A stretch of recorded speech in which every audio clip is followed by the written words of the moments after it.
You think your silence is power. You think by walking away, by saying nothing, you've taken control.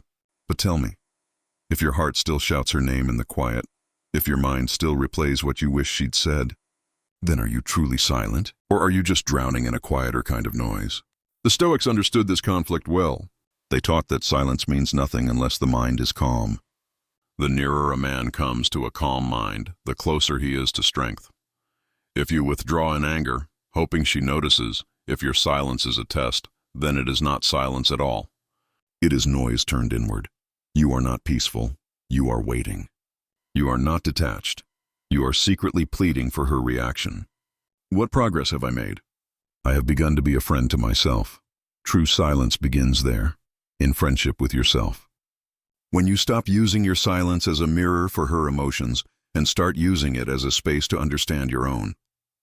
The Stoic does not go quiet to punish. He goes quiet to purify. He retreats not from her, but from his own impulses.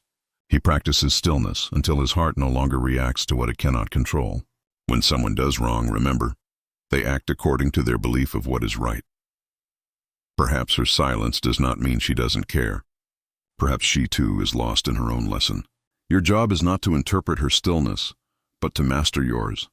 Because silence is not the absence of words, it is the presence of discipline. It's not about who breaks the silence first, but who grows stronger within it. So before you mistake your quiet for control, is your silence peace or pride? Healing or hiding? The screen fades to black. The sound of the fountain continues, steady, timeless. For only when your heart grows still does your silence finally speak with power. Every man seeks control over his destiny, his emotions, and too often, over others. But the Stoics knew control is the oldest illusion of mankind. You have power over your mind, not outside events.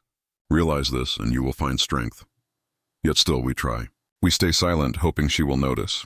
We wait for her to regret, to miss us, to return. But when she does not, we mistake her peace for victory over us, when in truth, it is our need for control that defeats us. Silence becomes suffering when it carries expectation. If your stillness is a strategy, it will betray you. For the moment you use silence to gain power over another, you have already lost power over yourself. He who is brave is free. Freedom begins not when you silence her, but when you silence the need to be understood, to be chased, to be proven right. You cannot force regret. You cannot command affection. You cannot control how someone perceives your worth, but you can control your focus. You can command your thoughts. You can choose to rise above the need for reaction. Make the best use of what is in your power and take the rest as it happens. You are not here to control the world. You are here to master your response to it. You are not here to change her silence. You are here to make peace with your own. The Stoics understood that power is never about domination. It is about inner order. And once that order is achieved, the world, and everyone in it, loses the ability to disturb you. So release the illusion of control. You were never meant to own another's response, only your reaction. Let your silence be not a weapon, but a reflection of wisdom.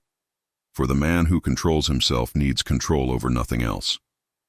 There comes a moment when the search for control ends, and the journey inward begins. Nowhere you can go is more peaceful, more free of interruptions, than your own soul. When she no longer responds to your silence, when the world no longer reacts to your effort, you are left alone with the one person you cannot escape, yourself. We spend our lives chasing attention, validation, affection. But the Stoics warned, the man who looks outward for peace will forever be restless. It is not that we have a short time to live, but that we waste much of it. How much of your time has been wasted in waiting, for a message, for a sign, for her to change her mind? The Stoic does not wait. He withdraws not to punish but to purify. He enters silence not to be heard but to listen. When you are offended, know that it is your opinion that offends you. Her silence is not the cause of your pain. It is your interpretation of it. You've written stories in your mind, stories of loss, rejection, betrayal. But stories are imagination, not truth. We suffer more often in imagination than in reality. The Stoic learns to question his thoughts before believing them. He asks, is this real or is this fear speaking? Is this truth or attachment disguised as truth? When you turn inward, you begin to see that peace was never lost, only buried beneath noise. She doesn't need to hear your silence. You do, because through it you meet yourself again. Turning inward is not retreat, it is return. And the man who masters himself will never need to be understood by others. The Stoics did not avoid love. They purified it. They knew that love without wisdom becomes attachment, and attachment is the root of suffering. Loss is nothing else but change, and change is nature's delight. Everything changes, seasons, people, affections. To resist this truth is to resist nature itself. And no man can fight nature and win. We cling because we fear. We hold on because we forget that nothing truly belongs to us, not even love. He who is brave is free. Freedom begins where clinging ends. When you no longer grip what must leave, you discover a calm beyond loss, a peace untouched by change. When you kiss your child, remind yourself that you kiss a mortal. He did not mean to be cruel. He meant love deeply, but love with awareness. Cherish what is here now, without illusion that it will last forever. Detachment is not coldness. It is warmth without dependence. It is loving without fear of losing. It is understanding that to truly love someone is to allow them, and yourself, the freedom to walk away. The Stoic does not shut his heart to avoid pain. He opens it wider, accepting both joy and sorrow as equal parts of the same truth, that everything in life is borrowed. Receive without arrogance, release without struggle. So let go, not because you stopped caring, but because you've learned to care wisely. Let go, not to prove strength, but to protect your serenity. For detachment is not the absence of love. It is love purified by wisdom. At the end of every storm, there is silence. Not the silence of absence, but the silence of understanding. This is where the Stoic lives. Not untouched by pain, but unshaken by it. You have power over your mind, not outside events. Realize this, and you will find strength. For so long, you believed your silence was meant to change her. You wanted her to notice, to regret, to return.